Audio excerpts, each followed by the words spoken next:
Good afternoon, everybody. My name is Clough, and I'll be giving you a discussion on the roles of NGOs in disasters. Information covered will be what is an NGO, examples of NGOs in disaster response, how NGOs operate / roles of NGOs.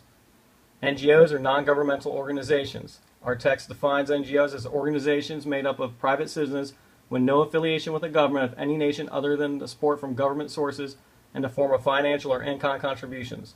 They respond to hurricanes, fires, floods, droughts, earthquakes, tornadoes, etc. They usually have a common background, either religion or if it's in medicine, it deals with doctors and nurses. They're familiar with their geographical area or have technical knowledge of the area that the disaster occurred in. Some examples of NGOs, and probably the most familiar one to everybody else, is going to be American Red Cross. They were chartered by Congress to provide a system of national and international relief in time of peace. According to their website, the Red Cross Disaster Relief focuses on meeting people's immediate emergency needs caused by disaster.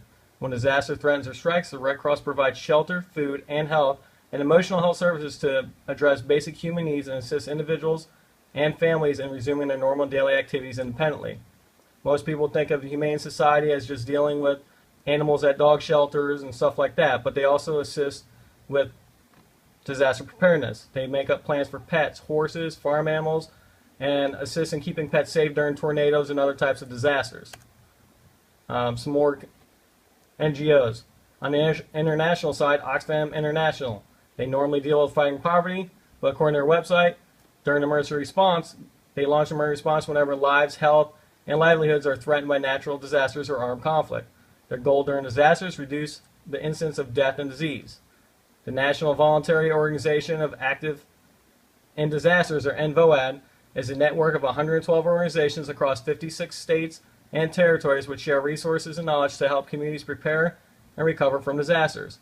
Some of these organizations include faith-based, community-based, and other nonprofit organizations and NGOs.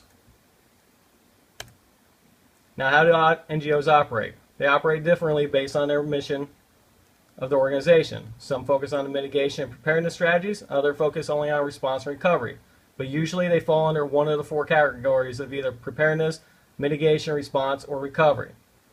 Organizations usually structure similar to a business. They have corporate structures, they do fundraising campaigns, they're nonprofit organizations that are funded through donations from private donors or governmental entities.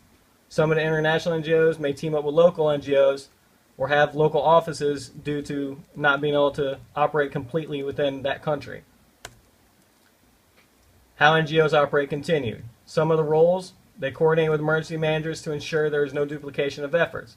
They coordinate with other NGOs that are in the geographic area to help provide better assistance where needed. They fill gaps and assist the government in providing disaster assistance to those in need.